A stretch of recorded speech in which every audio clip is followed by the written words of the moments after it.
So Gopal Reddy గారు, ఎందుకు sleeper బస్సుల్లోనే మనం గత కొంతకాలంగా చూస్తే ఎందుకు ఇలాంటి ప్రమాదాలు చోటు చేసుకుంటూ ఉన్నాయి? గత 10 రోజుల క్రితం చూస్తే రాజస్థాన్లో కూడా ఒక ఓల్వో బస్సు ఇలాగే అగ్నికి ఆహుతైనటువంటి సంఘటన. దానిలో కూడా 20 మంది పైగా ప్రయాణికులు కాలి బూడిదైపోయారు, మనం చూసాం. ఇప్పుడు ఈరోజు మళ్ళీ ఈ కర్నూలు జిల్లాలో ఇప్పుడు జరిగినటువంటి ఓల్వో బస్సు సంఘటన. అయితే మేజర్గా ప్రైవేట్ ట్రావెల్స్ అరాచకాల పైన ఎక్కువగా ఈరోజు ప్రజలు మాట్లాడుతూ ఉన్నారు. సీటింగ్ బస్కి రిజిస్ట్రేషన్ చేయించుకొని దానికి ఆల్టరేషన్ చేయించుకొని స్లీపర్ బస్సుగా మార్చి యథేచ్ఛగా దందా సాగిస్తూ ఉన్నారు. దాని గురించి పట్టించుకునే నాథుడు లేడు.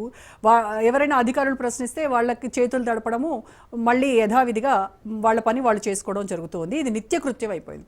అయితే ఇవాల్టి ఎపిసోడ్, ఇవాల్టి జరిగినటువంటి ఈ సంఘటనలో చూస్తే ఇప్పటి వరకు కూడా ఆ కావేరీకి సంబంధించినటువంటి బస్సు యాజమాన్యం స్పందించలేదు అనంటే, ఇంతమంది ప్రాణాలు గాల్లో కలిసిపోయాయి, వాళ్ళ కుటుంబాలన్నీ శోకసంద్రంలో మునిగిపోయాయి, కుటుంబాలు రోడ్డున పడ్డాయి. అయినప్పటికీ కూడాను అట్లీస్ట్ ఒక్కసారి కూడా వాళ్ళు స్పందించకపోవడానికి ఇంత నిర్లక్ష్యం ఏంటి? ఏం జరుగుతుందంటారు మేడం? దీని వలన చాలా అందరికీ బాధాకరంగా ఉంది. వాళ్ళు చనిపోవడం అనేది చాలా బాధాకరం. వాళ్ళకు మనం ఆత్మ శాంతించాలని కోరుకుంటున్నాం. మాకు తెలంగాణ వ్యాప్తంగా ట్రావెల్స్ల వలన, ప్రైవేట్ వాహనాల వలన కాదు మేడం. ఇది ఏమైతుందంటే, బెర్తులు అనేది ఇంతవరకు సీటింగ్ అనేది ఉన్నప్పుడు ప్లేస్ ఎక్కువ ఉండేది. సీటింగుల హాయిగా కూర్చొని పోయి పుష్ బ్యాగ్ చేసుకొని కొద్దిగా నిద్రపోయే వాళ్ళు లేచి ఏమైనా ఇట్లా అనే జలకిచ్చేటడుగు లేచి ప్రమాదాలు జరగకుండా పోయేటివి బస్సులు. ఇప్పుడు ఏమైందంటే, జనాలు సుఖానికి వేరుపడ్డ వలన బెర్తులు అనేది చేసి దాంట్లకు మించి బాడీ బిల్డర్ వాళ్ళ వలన నిర్లక్ష్యం వలన డెకరేషన్ అనడం వలన, దానికి క్లాత్ ఎక్కువ పెట్టడం వలన, సొల్యూషన్లు ఇవన్నీ ఉండడం వలన దీని వలన ఎక్కువ జరుగుతుంది తప్ప, ఈ సీటింగ్ బస్సు నుండి ఇంతవరకు గతంలో నుండి ప్రైవేట్ వాహనాలు చాలా తిరిగేవి. మీరు చూసినప్పుడు కానీ మనం ఎప్పుడు 93 నుండి కానీ 94 నుండి కానీ 95 నుండి కానీ బస్సుల్లో ఇట్లాంటివి జరగలేదు ఇంతవరకు. గతంలో ఎప్పుడు కూడా ఇట్లా జరగలేదు. ఈ 3-4 ఏళ్ల సంది 25, 23 నుండి కూడా ఎందుకు జరుగుతున్నాయంటే, డెకరేషన్లు ఎక్కువ చేస్తున్నారు బాడీ బిల్డర్. ఒక బండి మంచిగా డెకరేషన్ ఉంటే ఇంకో బండి డెకరేషన్ ఎక్కువ కావాలి. అదే పైన పటారం లోన లోటారం, పైకి మాత్రం చాలా అద్భుతంగా తయారు చేస్తారు.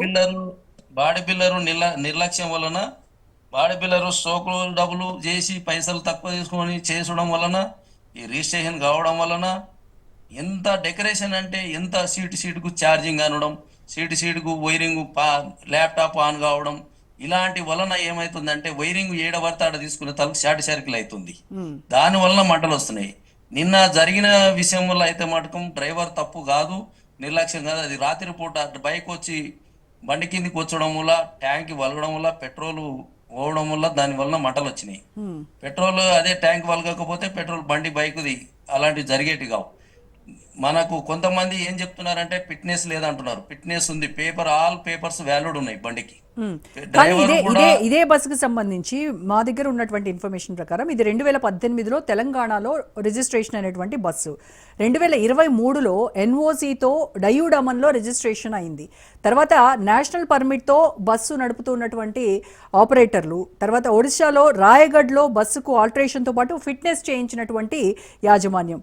ఈ ఆల్టరేషన్ సీటింగ్కి పర్మిషన్ ఇచ్చి రాయగఢ్ ఆర్టీఏ పెద్ద తప్పు చేసింది అనేది ఇప్పుడు మాట్లాడుతున్నటువంటి 43 సీట్లకు పర్మిషన్ తీసుకొని స్లీపర్ గా మార్చేశారు. ఇప్పుడు చెప్పండి, ఎవరిది తప్పు? ఆర్టీఏ పర్మిషన్ ఇచ్చినటువంటి ఆర్టీఏ అధికారులుగా? ఇది గవర్నమెంట్ తప్పే కదా మేడం.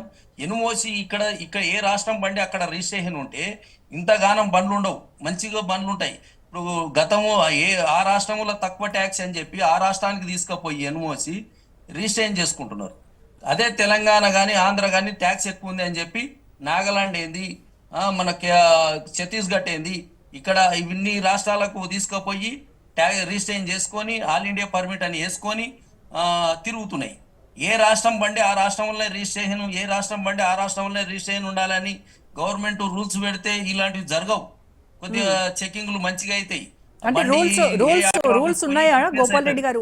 అలా ఏ రాష్ట్రానికి సంబంధించిన వెహికల్ ఆ రాష్ట్రంలో రిజిస్టర్ చేయాలి ప్రైవేట్ ట్రావెల్స్ కి సంబంధించి అనేది ఒక రూల్ అయితే ఉంది కదా? ఉంది మేడం, అది ఉంది ఆల్రెడీ. మీరు గతంలో కూడా చూసుకోండి, మహారాష్ట్రలో తమిళనాడులో ఇది ఆల్ ఇండియా పర్మిట్ నడవదు, మీరు ఏ రాష్ట్రం బండి ఆ రాష్ట్రంలో చేసుకోవాలి, ఆ స్టేట్ ట్యాక్సీ కట్టిపోవాలని చెప్పి కూడా కోర్టు పోతే కూడా కోర్టు కూడా కొట్టేసింది. అదే పాటింపు అన్ని ఏపీ కానీ తెలంగాణ కానీ చేయమని అడుగుతున్నాం.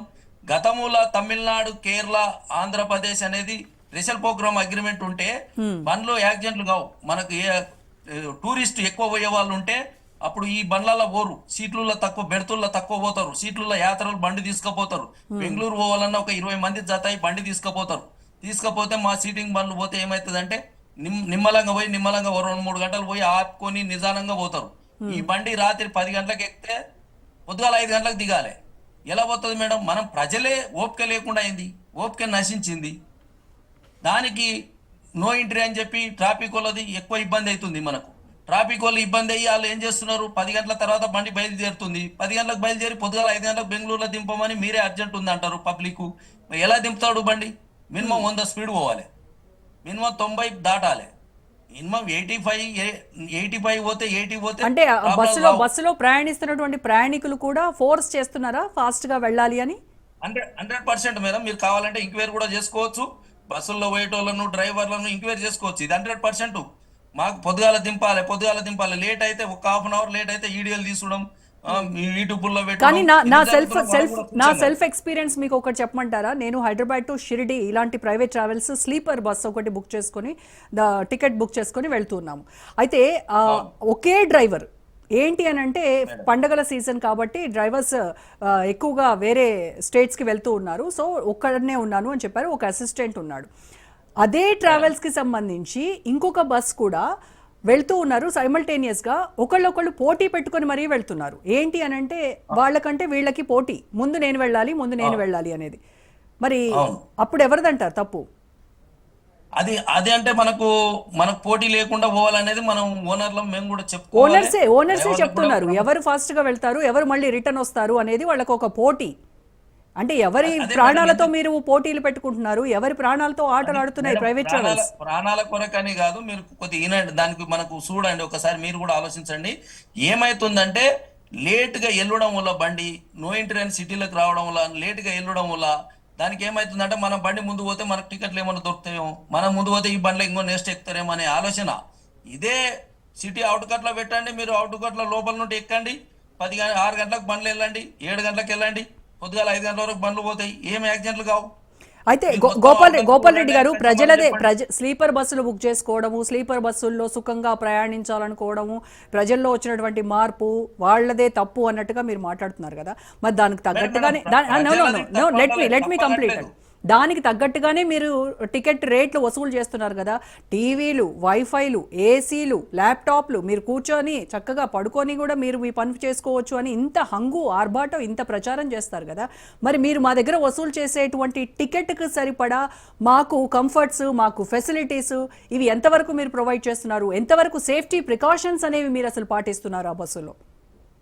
మేడం మీరు ఒక్కసారి దీని గురించి సమాధానం చెప్తే వినండి. ఇప్పుడు అదే మీరు అన్నట్టు అవన్నీ ఇవ్వాలంటే ఇవన్నీ వైరింగ్ ఎక్కువ చేయాల్సి వస్తుంది, కరెంటు మొత్తం బండికి మొత్తం కరెంట్ ఇవ్వాల్సి వస్తుంది, అర్థింగ్ ఏడబడితే ఆడ అర్థింగ్ ఇవ్వాల్సి వస్తుంది. మనకు అన్ని లేకుండా ఒక్క నైటు వైఫై లేకుండా ల్యాప్టాప్లు పెట్టుకోకుండా పోగలిగితే మన ప్రాణాలు బతికించుకోగలుగుతాం కదా. ఒక్క 10 గంటలు మనం అవన్నీ బస్సుల్లో ఎందుకు మనకు అట్లా ఇంతవరకు ఎందుకో జరగలేదు.